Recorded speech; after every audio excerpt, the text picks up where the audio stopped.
जो रैंक है वो 98 है और मुझे DYSP का पद मिला है। यही मैंने सूट सिलवाया, बड़े शौक से सिलवाया था इस कोट को कि ये पहनना है, तो घर से पैसे भी मिले थे सूट के लिए और जूता वूता खरीदा था बड़े शौक से और यही पहनकर मैं गया था। मॉक इंटरव्यू भी यही पहनकर मैं दिया हूँ और 2 शर्ट ले लिया था कि अगर एक गंदा हो जाए तो दूसरा शर्ट पहन के चल जाऊँगा, कोट तो चलेगा। तो ये सूट यहीं सिलवाया था मैं लक्ष्मी नगर में दुकान से। तो अब ये सूट ही रह गया, चलो कम से कम ये काम आ गया। मुझे लग रहा था कि दोबारा कहीं ना पहनना पड़ जाए।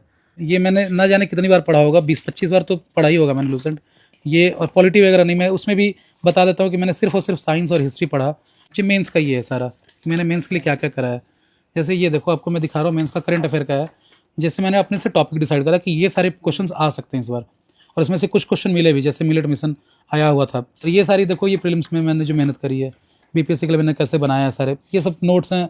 जैसे क्या क्या BPSC में आ सकता है, बजट।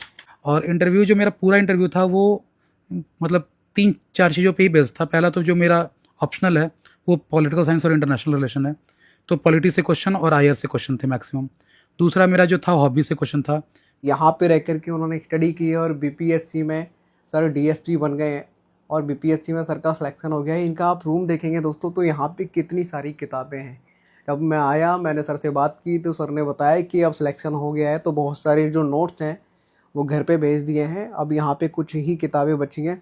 एक छोटा सा कमरा, जब ये पूरा अपना घर परिवार छोड़ करके यहाँ पे आए, संघर्ष किया, आप देखेंगे यहाँ पे कुछ नहीं है। यही एक इनका कमरा है। इधर आप देखेंगे एक इनके दादाजी हैं, एक इनके नाना जी हैं, उनकी तस्वीर यहाँ पे लगी हुई है।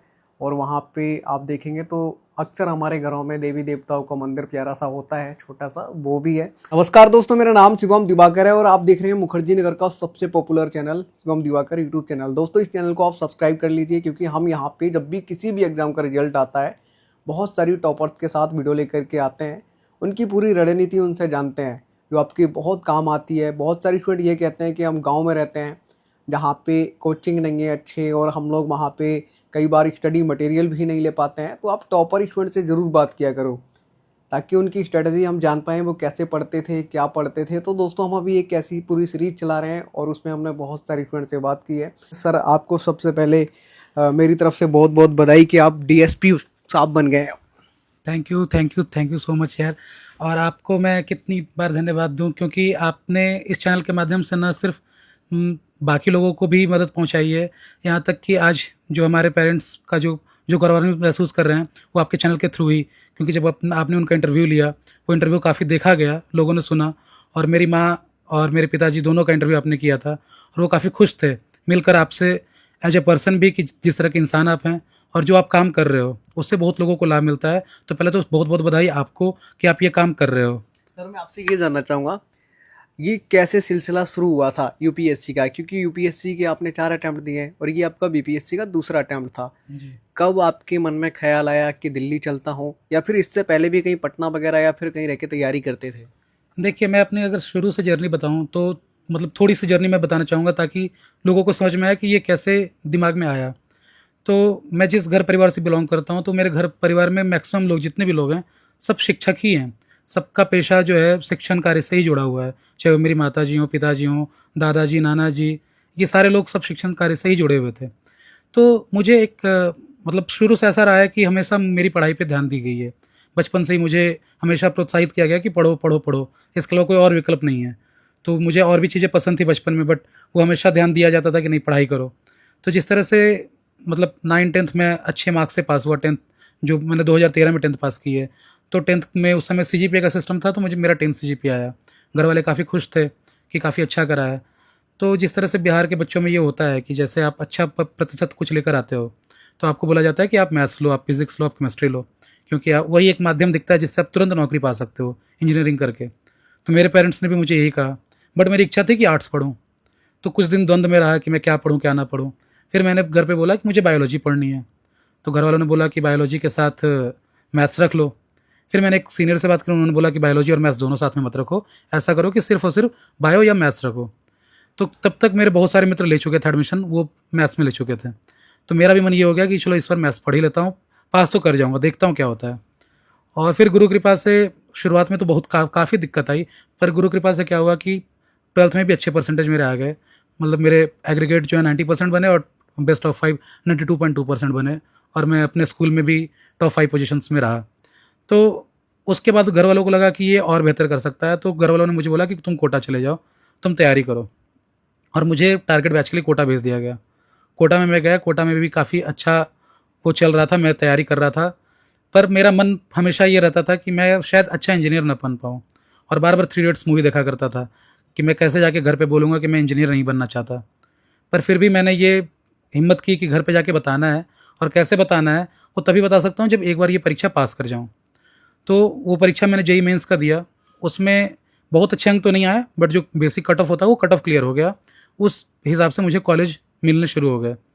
पर मैंने हिम्मत करके अपने पिताजी को बोला कि मैं इंजीनियरिंग नहीं करना चाहता हूँ, तो वो पहले इस बात से काफ़ी आहत हुए, पर उन्होंने मेरा साथ दिया कि चलो अगर तुम्हारी इच्छा नहीं है तो तुम्हारी क्या इच्छा है करने की। मैंने बोला कि मेरा मन आर्ट्स पढ़ने का था शुरू से, अभी भी वही मन कर रहा है। तो उन्होंने बोला ऐसा करो कि तुम आर्ट्स पढ़ लो। तो मैं डीयू में एडमिशन लेने के लिए, कि डीयू से ही पढ़ूंगा आर्ट्स, डीयू में एडमिशन लेने के लिए मैंने सोचा, और मैंने अप्लाई कर दिया।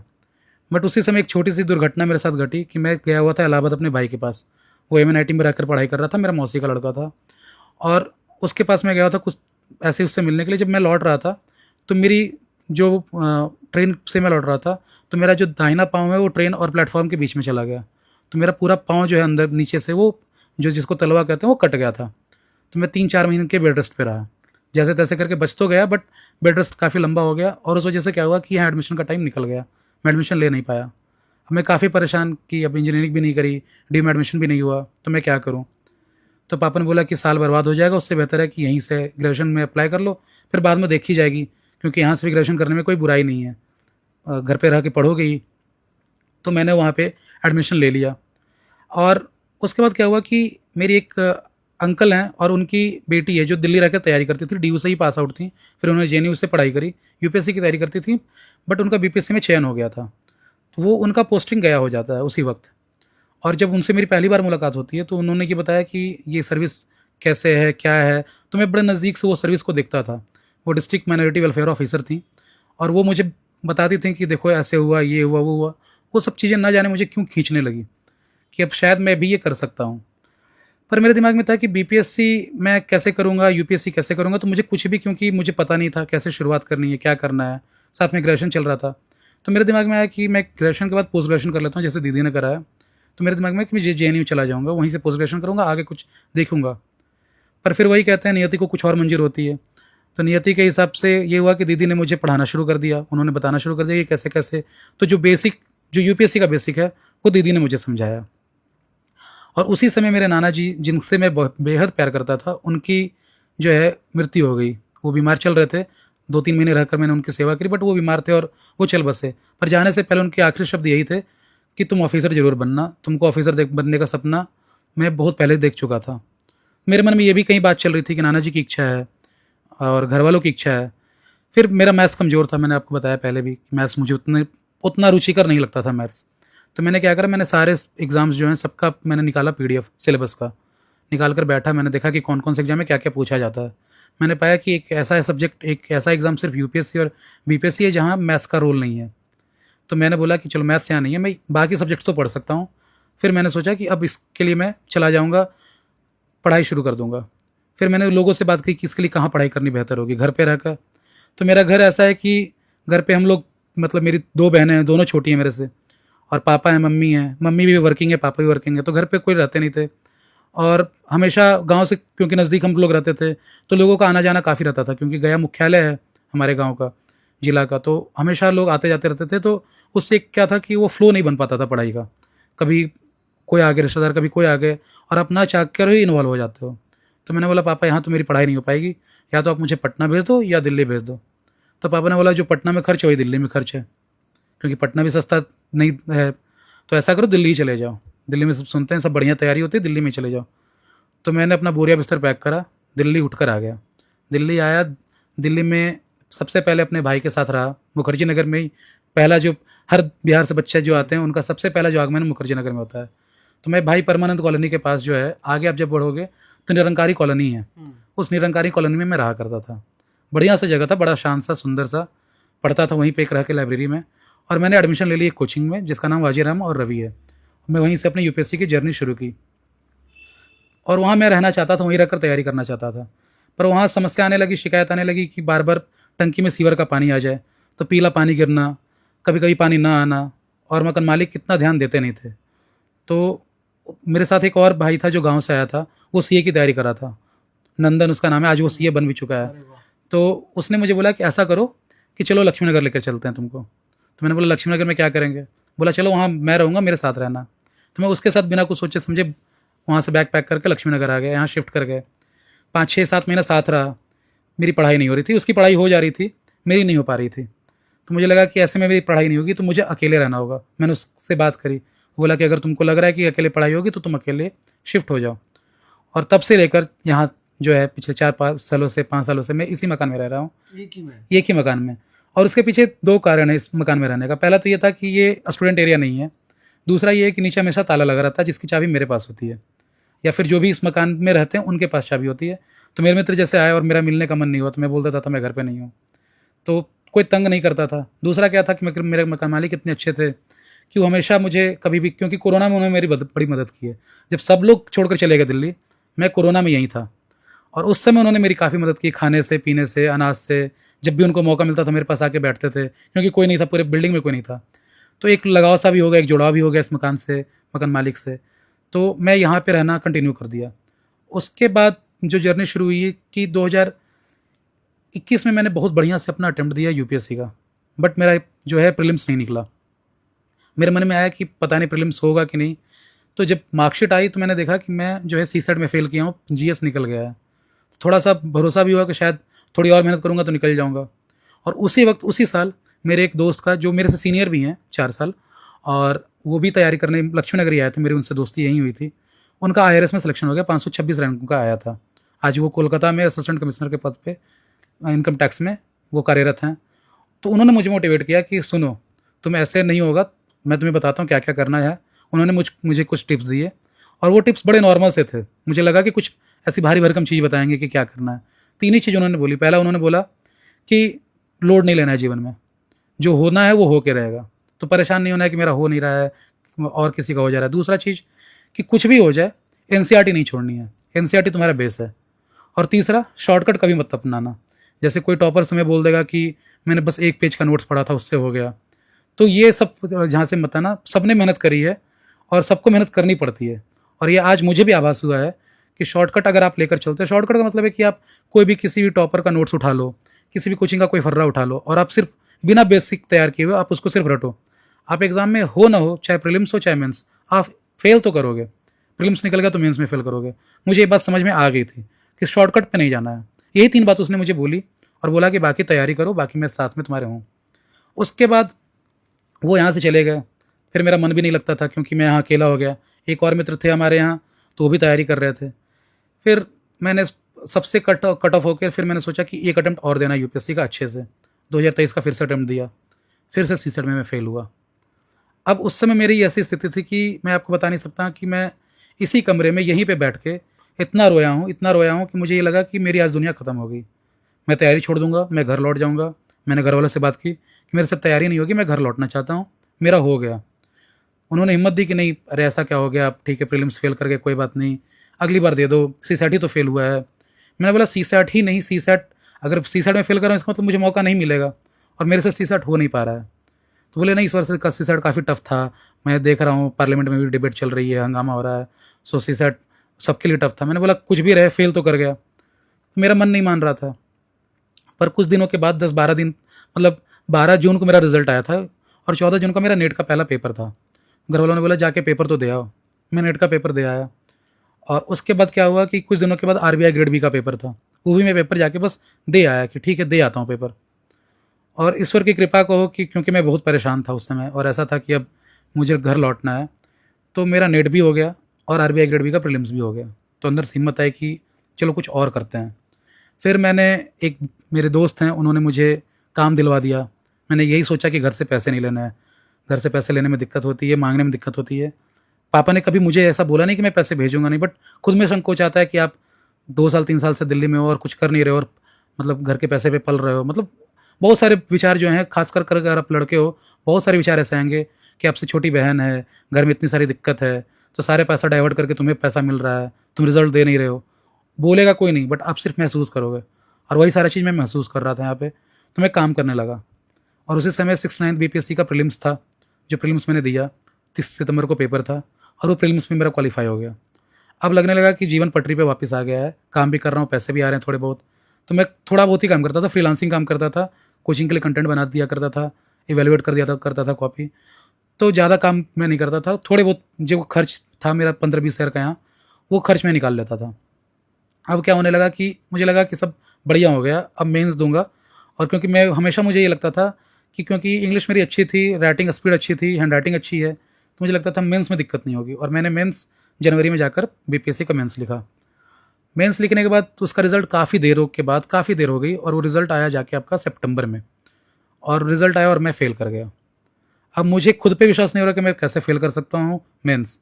प्रीलिम्स का तो चलो समझ में आता था कि यूपीएससी में सीसैट है, यहाँ मैं मेंस कैसे फेल कर गया। बट उसी बीच मेरा डीएवी, जो पीजी डीएवी है आप साउथ कैंपस में, वहाँ चयन हो गया पढ़ाने के लिए गेस्ट टीचर के। तो पर आवर बेसिस पे वो पैसा देते थे, मैं वहाँ जाके पढ़ाने लगा।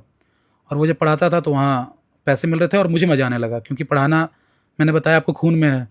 तो मुझे लगा कि चलो कुछ नहीं होगा तो मैं ये काम तो अच्छे से निभा लूँगा। फिर उसी समय फिर दोबारा बीपीएससी का जो है उसके जस्ट कुछ दिन पहले मार्कशीट आया, बीपीएससी प्रीलिम्स 17वीं बीपीएससी प्रीलिम्स के पहले। तो मैंने देखा कि कट ऑफ जो है 466 गई है, और मेरे 464 मार्क्स थे। मुझे इतना दुख हुआ, और उस समय मैं मतलब मेरी आदत बन चुकी थी 2023 से ही कि मैं हर शनिवार को जाया करता था, जो सीपी में हनुमान मंदिर है, प्राचीन हनुमान मंदिर, वहाँ मैं हर शनिवार को जाता था।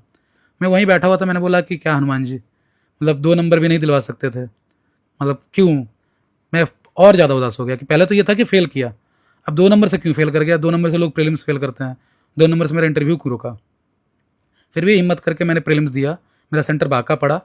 मैं मम्मी के साथ गया था प्रीलिम्स, पहली बार मम्मी के साथ पेपर देने गया था, और वहाँ से मैंने पेपर दिया। पेपर काफ़ी अच्छा हुआ, और काफ़ी शोर था, क्योंकि प्रीलिम्स को लेकर 17वीं बीपीएससी प्रीलिम्स को लेकर आप कवर भी किए होंगे, आंदोलन भी हुआ। तो मेरे दिमाग में चला था शायद दोबारा पेपर देना पड़े। तो मैं तैयारी में नहीं लगा, क्योंकि प्रीलिम्स की मतलब जो जर्नी थी, प्रीलिम्स के लिए मुझे ज़्यादा नहीं पढ़ना पड़ता था। मैं पढ़ता था, 10-15 दिन में प्रीलिम्स हो जाता था। मैं करंट अफेयर कर लेता था, बेसिक्स एक बार रिवाइज़ कर लेता था, और मैं आपको स्ट्रैटेजी बताऊंगा कि मैं क्या करता था जिसकी वजह से प्रीलिम्स हो जा रहा था। तो उसके बाद मेरे दिमाग में नहीं आया कि मेंस का क्या करना है, बट बीपीएससी ने मेंस का फॉर्म निकाल दिया। तब मुझे विश्वास हो गया कि अब मेंस देना ही देना है सबको, अब पेपर जो है कैंसिल तो नहीं होगा। फिर मैं मेंस की तैयारी में लग गया, मेंस मैंने अच्छे से दिया, और मेंस के बाद सारा ये जो प्रक्रिया है उस बीच में मैं काम भी करता रहा, और फाइनली जो है रिज़ल्ट इस तरह से हुआ कि जो मुझे काफ़ी अनएक्सपेक्टेड था। मुझे बस ये था कि किसी तरह से हो जाए, बट जब मैंने पीडीएफ में नाम देखा, पहले तो रोल नंबर मैंने देखा, रोल नंबर सर्च करा, मैंने देखा कि भाई मेरा हो गया है, विश्वास नहीं हुआ। फिर मैंने दोबारा जो है नाम डाला, नाम भी मैच कर गया। मैंने स्क्रॉल किया, मैंने देखा कहाँ पे है, तो जैसे ही मैंने 98 रैंक देखा, उसके बाद मैं फिर यहीं पे जहाँ पे आप इंटरव्यू ले रहे हो, यहाँ इतना रोया हूँ कि मतलब कुछ समझ में नहीं आ रहा है। यहाँ पे मेरी बहन बैठी थी, छोटी बहन मेरे साथ रहती है, उसका काफ़ी बड़ा योगदान है, क्योंकि 2025 में उसने मेरी जॉब छुड़वा दी थी। उसने बोला, उसने जॉब ज्वाइन कर ली कि मैं तुम्हें पैसे देती हूँ, तुम पढ़ाई करो, तुम्हें ज़रूरत नहीं है कुछ करने की, 1 साल ले लो और अच्छे से करो, तुम कर सकते हो भैया, भरोसा है। मेरे से 5 साल छोटी है, और जब उसने इतनी बड़ी बात बोली तो मेरे मन में आया कि मैं कर सकता हूँ। और यूपी पीसीएस का भी मेरा इंटरव्यू था, तो घर में ये था कि अब कुछ ना कुछ ये कर लेगा। तो मैं आपको बता रहा हूँ, ये जर्नी ऐसी थी कि मैं कितना फेलियर अपने लाइफ में देख चुका हूँ, हर मोड़ पे। मतलब लोग ऐसे होते हैं कि किसी का कोई प्रीलिम्स फेल करता है, हमेशा कोई मेंस फेल करता है। मैंने प्रीलिम्स में भी फेल किया है, मैं मेंस में भी, इंटरव्यू में भी। हर एक स्टेज पे जो फेलियर होता है, अलग अलग एग्जाम्स के मैंने फेलियर देखे अपने लाइफ में। यूपी पीसीएस में मैं इंटरव्यू फेल रहा, बीपीएससी में मैं मेंस फेल हुआ, यूपीएससी में मैं प्रीलिम्स फेल हुआ। तो हर जो ये जो जर्नी है, हर जगह मैं फेल होता गया। बट इन सब चीज़ों में सबसे जो ज़रूरी जो चीज़ थी वो थी मेरे फैमिली का सपोर्ट, खासकर मेरी जो छोटी बहन है प्रतीची, प्राची, मम्मी पापा, इनका सपोर्ट, और मेरे कुछ चुनिंदे दोस्तों का, 1-2 दोस्तों का, जिन्होंने न जाने कितनी बार मुझे मदद की है। सिर्फ और सिर्फ आर्थिक ही नहीं, हमेशा मानसिक सहयोग भी मुझे दिया है। अच्छा, मैं सर आपसे ये भी जानना चाहूँगा, जैसे आपके यहाँ पे बहुत सारी किताबें रखी हुई हैं, जी। आप 5 साल से इसी रूम में रह रहे हैं, तो ये सब किताबें आप पढ़ चुके हैं या कुछ आप पढ़ने वाले हैं, कुछ आपके नोट्स वगैरह हैं? देखिए, ऐसा होता था कि मैं मतलब मैंने जैसे पहले उसने बोला था कि शॉर्टकट नहीं है, तो मैं जो बेसिक किताबें थी एनसीईआरटी, तो मैंने 6 to 12 सारी पढ़ी हैं, जितनी भी सब्जेक्ट्स की हैं। मतलब एक नहीं, 3-3 4-4 बार मैंने पढ़ी होगी, तो उससे मेरा बेस तो क्लियर हो गया था, मुझे दिक्कत नहीं हो रही थी। फिर मेरा शौक है, क्योंकि जिस बैकग्राउंड से आता है, तो मेरा दो शौक है, आपको मैं अपना टैब भी दिखाऊंगा, उसमें मूवीज़ का, वेब सीरीज़ का और बुक्स का। तो ये बुक्स मैंने शौक बस, मतलब कि ठीक है एग्ज़ाम तो चलता रहेगा बट जीवन रुकना नहीं चाहिए। प्रीलिम्स निकालने की स्ट्रेटजी क्या रही कि आपने 2 बार बीपीएससी का प्रीलिम्स निकाला? प्रीलिम्स के लिए मुझे हमेशा ये लगता था कि प्रीलिम्स जो चीज़ है ना, वो आपको आंसर आपके सामने है, मतलब बचपन से मैं ऐसे ही सोचता था कि आंसर सामने आपको देखना है, बस सही आंसर पहचानना है। और प्रीलिम्स ना फेल करने का ना, आपको बहुत सारे लोग बताए भी होंगे टॉपर्स का भी कि पढ़ो, ये करो, वो करो, वो सारी चीज़ें सही है। आपको क्या क्या पढ़नी चाहिए ये भी आपको पता है, क्या पढ़नी चाहिए, कैसे पढ़नी चाहिए। बट मैं जो कुछ अलग करता था मैं वो आपको बताता हूँ। मैं क्या करता था, जैसे कि अभी देखो आपको 26 जुलाई को प्रीलिम्स होने वाला है बीपीएससी का। तो अभी तक इस एक साल में बीपीएससी ने दो, मतलब सिर्फ बीपीएससी इन सब के एग्ज़ाम नहीं लेता, टीचर के एग्ज़ाम होते हैं, वाइस प्रिंसिपल के होते हैं, उसके अलावा आपका डीएसओ का होता है, फिर डीएमओ का पेपर होता है, अलग अलग तरह का। आप जब उसके वेबसाइट पे जाओगे तो अलग अलग तरह का पेपर है जो बीपीएससी कंडक्ट कराता है पूरे साल। अभी हाल में एडीओ का पेपर हुआ, तो मैं क्या करता था, पूरा पेपर जितना भी बीपीएससी एक साल में कंडक्ट कराया उसको निकाल कर स्टेपल करके रख लेता था। फिर मैं देखता था कि वो पेपर लगाना शुरू करता था। तो मुझे एक चीज़ समझ में आती थी कि बीपीएससी क्या पूछेगा अगली बार। वो जब आप पेपर एनालाइज करोगे ना, क्योंकि जब आप पेपर को देखोगे, जैसे आपको एग्जांपल मैं दे रहा हूँ कि आप यूपीएससी का पेपर इस साल का जैसे आपने देखा उठाया, और आप यूपीएससी के पहले उसने सीडीएस का पेपर करा रखा था, एनडीए का पेपर हो गया था, उसके पहले एक पेपर हो गया था जो जियो साइंटिस्ट का पेपर था। आप वो तीनों पेपर देखो, आपको समझ में आ गया था कि इस बार हिस्ट्री जो है डिफिकल्ट होनी वाली है।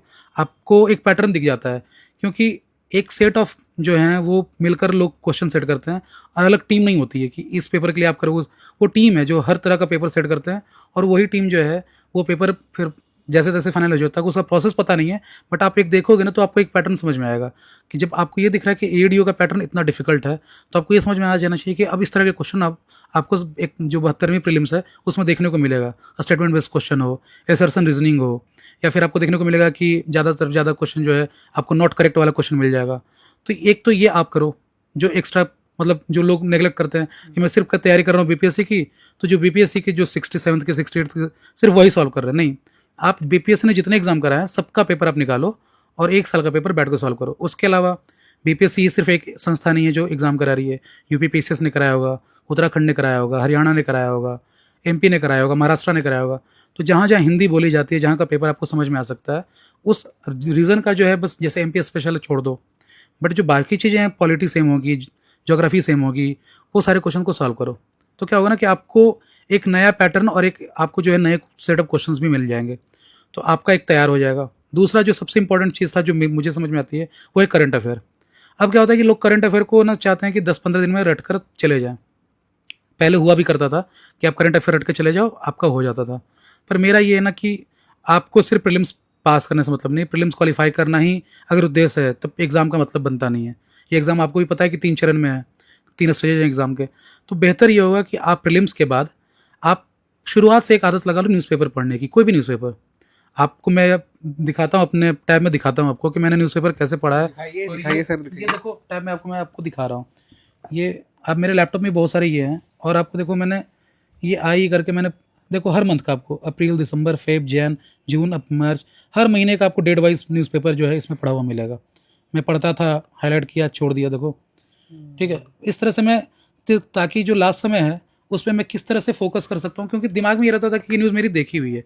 तो जैसे ही कोई करंट अफेयर का मैगजीन आता था मेरे पास, उसमें तुरंत स्ट्राइक करता था, अच्छा ये तो मैंने पढ़ा है, ये मेरे दिमाग में है। तो ईजिली याद भी हो जाता था, आप रिकॉल भी कर लेते हो, और एग्जाम में आप सही भी कर लेते हो। क्योंकि ज़रूरत किस चीज़ की है कि आप एक ब्रेन की जो है ना एक मेमोरी डेवलप करो। वो 10 दिन में नहीं हो सकता है, वो साल लगेंगे। आप एक डेवलप करो तो आपको याद आएगा, अच्छा ये न्यूज़ मैंने इस महीने में पढ़ा था, हाँ ऐसा हुआ था कुछ। क्योंकि आप फिर सामने क्या हो रहा है, मैगजीन पढ़ रहे हो, कोई एक मैगजीन उठाया। जैसे लास्ट टाइम में मैं हमेशा मैगजीन के नाम पे, अगर मैगजीन जानना चाहते हो तो मैं आई दृष्टि की मैगजीन लेता था, जो यूपी पीसीएस के लिए आता था, और साथ में एडिटोरियल रखता था जो सप्लीमेंट करता था मैं उससे। उसको पढ़ा, मैंने देख लिया कि क्या क्या न्यूज़ है। जो चीज़ मुझे नहीं आ रहा है वो चीज़ मैं अच्छे से पढ़ता था, और जो न्यूज़ मैंने मेरा पढ़ा हुआ है, तो बस एक तरह से समझो ना रिवीजन हो जा रहा है आपका लास्ट टाइम में। मतलब आपको नोट्स बनाने में नहीं कह रहा हूँ, बट आप न्यूज़पेपर अच्छे से पढ़कर रख दो ताकि दिमाग में चीज़ें रहें। हमेशा सबकॉन्शियस ब्रेन में ना कुछ चीज़ें मतलब रह जाती हैं। आप जब पढ़ते हो तो वापस आपके ब्रेन से निकल कर आएंगे कि अच्छा हाँ मैंने ये कभी पढ़ा था, आप रिकॉल करते हो। तो ये रिकॉल टेक्निक मेरी हमेशा होती थी। दूसरा मैं ये काम करता था कि आप जैसे खेलते हो, आप बाहर घूमते हो, आप हमेशा पढ़ नहीं सकते हो। लोग बोलते हैं 14 घंटा 16 घंटा, कभी नहीं। मेरा अब तक का हाईएस्ट रिकॉर्ड जो है 9 घंटे का है। मैंने 9 घंटे पूरे दिन में भर भर पढ़ाई करी है। मतलब मेरा ये रहता था क्वालिटी पे फोकस करो। आप 3 घंटे पढ़ रहे हो, आप ये देखो कि 3 घंटे की पढ़ाई में आपने क्या किया। लोगों को क्या होता है कि मैं मतलब लाइब्रेरी में बहुत सारे ऐसे लोग थे जो मेरे से ज़्यादा 14-16 घंटे पढ़ते थे, और मुझे ऐसा लगता था, जिसको होता है ना कि फोमो एक शब्द है, जेनजी जानते हैं कि भाई मेरा तो नहीं होगा, ये इतना पढ़ रहे हैं और उनका हो नहीं रहा है, तो मेरा क्या ही होगा जब इनका नहीं हो रहा है। तो पर मुझे ये समझ में आने लगा कि इनका नहीं होगा, कारण ये सिर्फ बैठ रहे हैं, उस बीच में ये रील्स भी देख ले रहे हैं, उस बीच में ये यूट्यूब भी चला ले रहे हैं, उस बीच में ये गाना भी सुन ले रहे हैं। मैंने बोला 3 घंटा पढ़ूंगा, नहीं मन कर रहा है बाहर जाऊँगा, दोस्तों से बात करूँगा, कुछ अच्छा खाऊंगा, क्योंकि मैं थोड़ा खाने का बड़ा शौकीन आदमी, बाहर निकल के जो मन करता था खा के आ गया। फिर पढ़ने आप ये डिसाइड कर लो कि ठीक है मुझे इतनी देर पढ़ना है, पढ़ के उठो, खाओ पियो, फिर बैठ के पढ़ो। ये कोई मतलब आपके ऊपर कंपल्सन नहीं है कि आप सुबह जाओ तो रात में ही आना है। अच्छा सर, मैं आपसे ये भी जानना चाहूँगा मेंस की स्ट्रेटजी क्या है और ये सब क्या है, कुछ नोट्स ये वगैरह? देखो मतलब मैं मेंस में मैंने जनरली ये तो लूसेंट, मैंने प्रीलिम्स में आप देखो मैंने लूसेंट किस तरह से पढ़ा भी है आपको, मतलब ये मैंने ना जाने कितनी बार पढ़ा होगा, 20-25 बार तो पढ़ा ही होगा मैंने लूसेंट ये। और पॉलिटी वगैरह नहीं, मैं उसमें भी बता देता हूँ कि मैंने सिर्फ और सिर्फ साइंस और हिस्ट्री पढ़ा। तो ये देखो मेरा साइंस का ये पूरा मैंने जिस तरह से पढ़ा है साइंस, तो ये साइंस है मेरा, और मैंने हिस्ट्री पढ़ी इससे। बाकी क्योंकि मैं बेसिक मैंने आपको बताया कि जहाँ से कवर हो जाता था वो मैं वही कर लेता था, और बाकी ये मेरा हिस्ट्री रहा कि जो क्योंकि क्वेश्चन यहाँ से फंसते हैं। तो मैं इस सर ये क्या है? ये मेरा जो है ये आपका ये देखो, ये तो इस पे में आपको दिखेगा कि जो मेंस का ये है सारा, कि मैंने मेंस के लिए क्या क्या करा है। जैसे ये देखो आपको मैं दिखा रहा हूँ मेंस का करंट अफेयर का है। जैसे मैंने अपने से टॉपिक डिसाइड करा कि ये सारे क्वेश्चंस आ सकते हैं इस बार, और इसमें से कुछ क्वेश्चन मिले भी, जैसे मिलेट मिशन आया हुआ था 70th बीपीएससी में, क्वेश्चन लड़ा हुआ है। AI पे आया हुआ था क्वेश्चन, G20 पे क्वेश्चन आया, ठीक है। ये 3 क्वेश्चन डायरेक्ट मेरे मतलब ये मैं ऐसे करता था कि पूरे साल, और ये एक एक पेज का मैंने सब पे बना लिया कि अच्छा ये है, इतने सारे नारी शक्ति वंदन अधिनियम पे पूरा क्वेश्चन आया हुआ था, इस पे ऐसे भी लिखने को आया, तो मैंने उस तरह से तैयार कर लिया कि आप खुद से, वही मैं बोल रहा हूँ ना कि आप जब कंसिस्टेंटली न्यूज़पेपर पढ़ रहे हो, देख रहे हो, तो आपके दिमाग में आएगा कि ये सब आएगा। ये मैंने अपने खास करके जो पॉलिटी है उसके लिए मैंने कोट्स वगैरह तैयार करके रखे थे कि इंट्रोडक्शन अगर शुरू करूँगा तो कैसे शुरू करूँगा, क्या दूंगा इंट्रोडक्शन में, फिर अगर फंडामेंटल राइट्स पे क्वेश्चन आएगा तो इंट्रोडक्शन क्या जाएगा, किस थिंकर को डालूंगा। तो इस तरह से मैंने हर एक एस्पेक्ट पे मैंने उसका छोटा छोटा वो बना लिया था। फिर सारे केसेस की अगर जरूरत पड़ेगी तो कहाँ पे मैं प्रियम्बल में ये केस डालूंगा, बेसिक फीचर में डालूंगा, फंडामेंटल राइट में, ऐसे ऐसे करके मैंने ये तैयार करा सारा। उसके बाद आप देखोगे ये तो मेरा एडमिट कार्ड होना चाहिए, ये 71वीं का एडमिट कार्ड है जो मेंस लिखा था मैंने, इसके शायद अब नीड नहीं है। ये पेपर है 71वीं का। उसके बाद ये सारे नोट्स हैं, ये क्वेश्चन पेपर है, ये फैक्ट शीट हैं जो मैं यूपीएससी के दौरान पढ़ता था तो उसको मैंने यूज़ करा है जहाँ तहाँ कि कैसे यूज़ करना है। तो मैं यही आपको कहने की कोशिश कर रहा हूँ, ये सारे ये मेरा अपना आर्ट्स वगैरह बनाया हुआ है, क्रिटिकली आर्ट पे क्वेश्चन, फंडामेंटल राइट्स। तो ये सब क्विक फैक्ट्स हैं जो कोचिंग के मटेरियल जो मुझे मिलते थे, जो लगते थे कि जिससे क्वेश्चन आ सकते हैं, जो मुझे पढ़ना चाहिए, वो सारा मैं कवर करता था। इसके अलावा सर वहाँ पे भी 2 फाइलें और रखी हैं। फाइलें मेरा इस तरह से कह लो कि पाप भी है अभिशाप भी है इसमें तो। अच्छा सर, ऐसा हाँ इसमें क्योंकि ये इसमें तो आपको एडमिट कार्ड वगैरह मिल जाएगा, कौन कौन सा पेपर मैंने दिया है सबका मैंने वो देखा है। तो वो ये सारी हैं, ये कविता वगैरह जब मन नहीं लगता था तो कविता बैठ के लिखता था। और ये सारी देखो ये प्रीलिम्स में मैंने जो मेहनत करी है, बीपीएससी के लिए मैंने कैसे बनाया है सारे, ये सब नोट्स हैं। जैसे क्या क्या बीपीएससी में आ सकता है, बजट क्या क्या हो सकता है, तो ये सारी चीज़ें मैंने वो करी हैं, निकाली हैं। अच्छा सर, एक सवाल बहुत ज़्यादा स्टूडेंट का रहता है, आपका एक फाइल और उधर पता नहीं किस चीज़ का रह गया है। वो भी फाइल उसी चीज़ का। अच्छा सर, इंटरव्यू में क्या क्या पूछा जाता है? हॉबी से रिलेटेड ज़्यादा क्वेश्चन रहते हैं या फिर क्या रहता है? कितने मिनट तक आपका इंटरव्यू लगभग चला वहाँ पे? अब ये इंटरव्यू के टाइम की मैं अब आपको बात बताता हूँ, उसको भी मैं छोटे में आपको ये करता हूँ समझ कि 7 को मेरा डीवी था, 7 जैन को। जो मेरी दादी हैं वो 25 जनवरी को चल बसी, तो उनके काम में ही मैं क्रिया में गांव पे लगा रह गया, और काफ़ी देर तक मैं गांव पे ही रह गया। तो 10-12 तारीख तक मैं गांव पे ही था। और दूसरी बड़ी बात थी कि मैंने किसी को बताया नहीं था कि मेरा इंटरव्यू है, तो मैं बड़े सहज ढंग से काम करता था, जब मुझे मौका मिलता था थोड़ा बहुत पढ़ लेता था। फिर क्या हुआ कि जब वो समय मुझे मिला तो मैंने इंटरव्यू दिया, और ईश्वर के पास इंटरव्यू अच्छा गया। मैक्सिमम लोगों का इंटरव्यू बीपीएससी में जो है 15 से 16 मिनट चलता है, बट मेरा इंटरव्यू 20 से 22 मिनट खींच गया। और मेरा भगत सर का बोर्ड था, तो लोग ऐसा बताते हैं कि वो ज़्यादा समय देते नहीं हैं, बट अगर दिए हैं तो मार्क्स अच्छे ही आने चाहिए।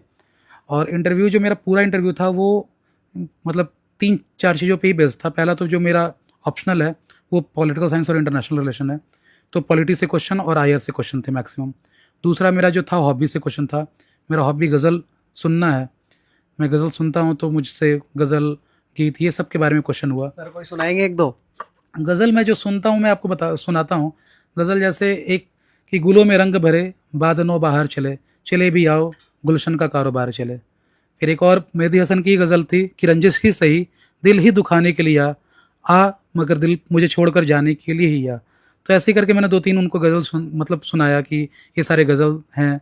तो उन्होंने मुझे फिर गज़ल पे कुछ बात हुई, फिर ज़्यादातर आयर पे बात हुई। उस पे उन्होंने काफ़ी छेड़ा, इज़राइल पैलेस्टीन इशू क्या है, क्यों रिज़ॉल्व नहीं हो पा रहा है, ईरान का इशू क्या है, यूएसए आपको क्या लगता है कि किस तरह का फॉरेन पॉलिसी का अप्रोच उसका रहा है, इंडिया क्यों इतना अब अपने आप को दबाव में महसूस कर रहा है। फिर उन्होंने मुझसे लास्ट में पूछा कि आप ऐसा 3 कोई इशू बताओ जो कभी रिज़ॉल्व नहीं हो पाएगा, जिसको ख़त्म नहीं किया जा सकता है, ऐसे कौन से इशू है। मैंने उस पे बताया, 2-3 इशू उनको बताया। फिर इस तरह से वो इसी पे चलता रहा और मतलब मेरा जो मैक्सिमम इंटरव्यू था वो आईआर पे हुआ।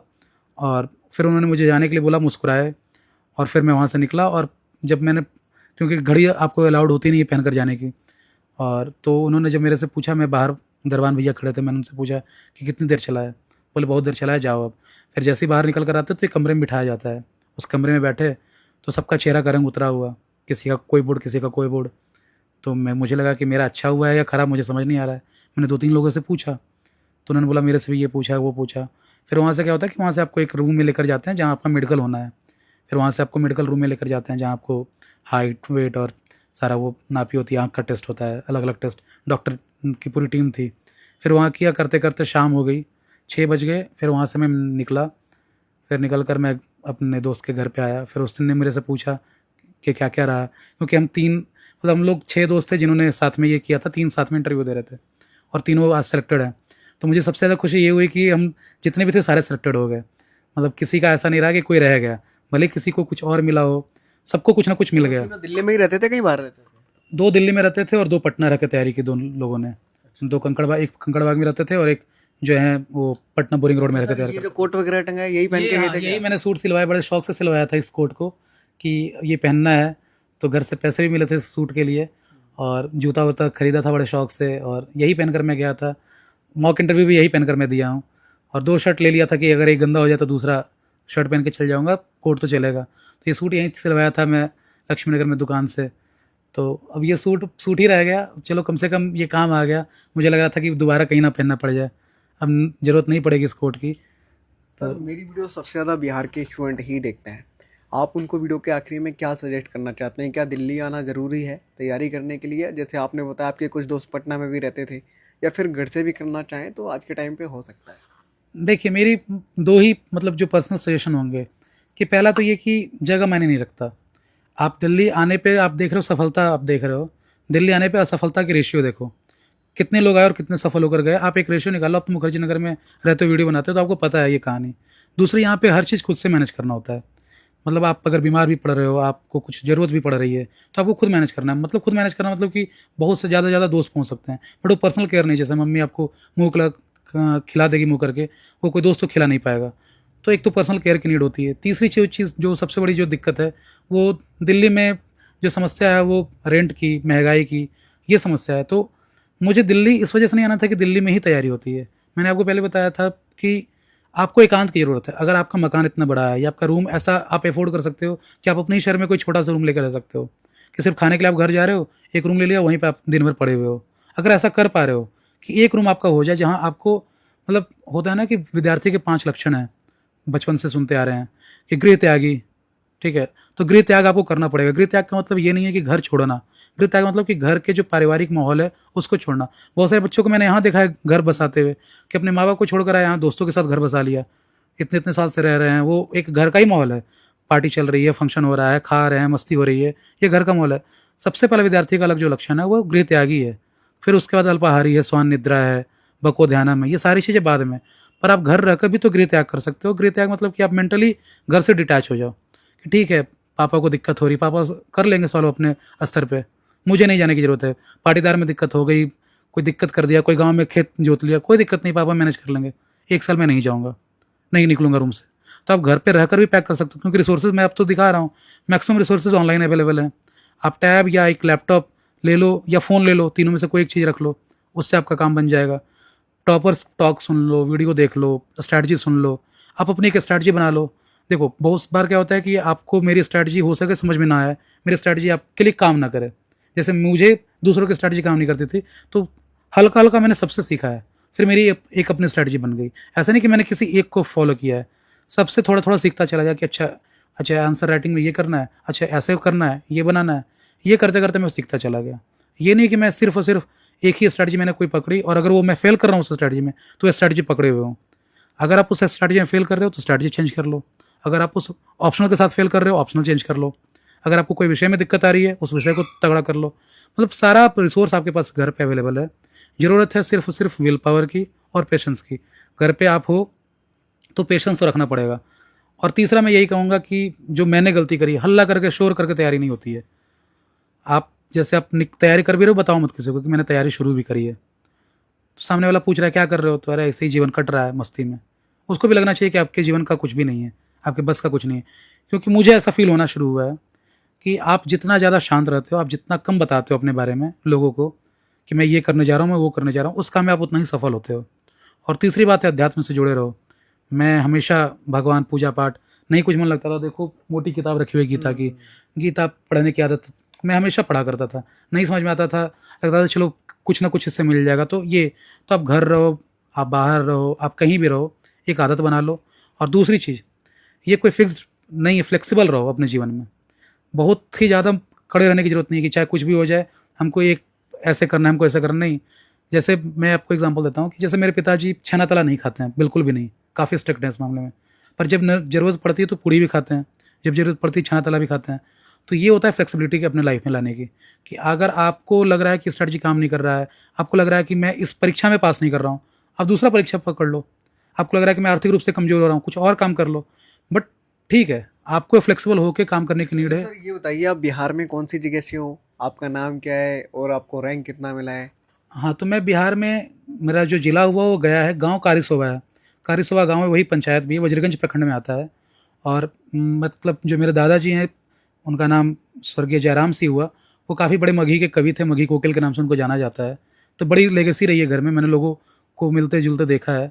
उसके बाद मेरी जो पूरी पढ़ाई लिखाई हुई, जो शिक्षा दीक्षा हुई है, वो गया में ही हुई है। DAV कैंटेरिया गया से मैं पास आउट हूँ। 1 से लेकर 12वीं तक की पढ़ाई मेरी वहीं हुई। उसके बाद फिर मैं, जो मैंने आपको बताई कहानी, उसके बाद से मैंने मगध यूनिवर्सिटी से जो है ग्रेजुएशन किया और पोस्ट ग्रेजुएशन मैंने इग्नू से किया। और इस मेरा जो रैंक है वो 98 है और मुझे DYSP का पद मिला है। नाम भी बताइए सर अपना। हाँ, शिवेंदु हर्ष नाम है मेरा। कि ये शिवेंदु हर्ष के पीछे भी काफ़ी रोचक कहानी है। पापा का नाम बालेंदु है, तो पापा ने बोला कि बालेंदु का अर्थ होता है जो शिव का चांद होता है वो बालेंदु कहलाता है। चाचा का नाम पूर्णेंदु है, तो जो पूर्ण चांद होता है वो पूर्णेंदु है। तो ऐसा लगा कि घर में ऐसा कुछ हो कि जो इंदु पे एंड हो, तो शिवेंदु नाम रखा गया, शिव जी का चांद। और शिव जी हैं ही ऐसे देव कि भाई आपको हमेशा वो मदद करते हैं। तो इस पूरे जर्नी में ये नाम भी काफ़ी ज़्यादा हेल्प किया है। अध्यात्म जो है वो काफ़ी हेल्प किया, घर का जो संस्कार है वो हेल्प किया। और पिताजी बहन का सहयोग तो रहा ही, खासकर चाचा। हमेशा चाचा का तो ये रहता था कि मतलब मैं थोड़ा सा करता था वो इतना खुश होते थे कि अच्छा तुम इतना किए हो, इतना खुश हैं, कर लोगे, आओ ना घर में। मतलब मुझे कभी ये नहीं बोला गाँव आओ रहो कुछ काम करो। चाचा हमेशा ही बोलते थे रह के पढ़, यहाँ आके की जरूरत हो तेरा, क्योंकि हमारी तरफ मगही बोली जाती है, तो मैं उन्हीं की भाषा में आपको बता रहा हूँ। हमेशा ही बोलते थे घर आके की करनी, वहीं रह, वहीं से काम कर, अब पढ़ खूब। कुछ होते तो सबके नाम रोशन होते, अकेले हमारे तोर थोड़ी होते। मेरी दादी भी यही कहती थी, घरे मत आइया, वहीं रह के पढ़िया, दिलियर रह, यहाँ क्या ला जाए बार बार। तो फिर मैं घर भी जाना काफ़ी कम कर दिया। मैं साल में एक बार जाता था घर, फिर 10-15 दिन रह के फिर लौट आता था। तो यही मेरी पूरी जर्नी रही है। दोस्तों आपको ये वीडियो कैसा लगा आप कमेंट बॉक्स में लिख करके ज़रूर बताइए। अगर आप कुछ और पूछना चाहते हो, जानना चाहते हो, तो कमेंट बॉक्स में लिख करके ज़रूर भेज दीजिए। नेक्स्ट टाइम ज़रूर सबसे पूछने का मौका मिलेगा तो पूछेंगे। मिलते हैं आपसे एक और नई वीडियो में। आज की वीडियो में इतना ही।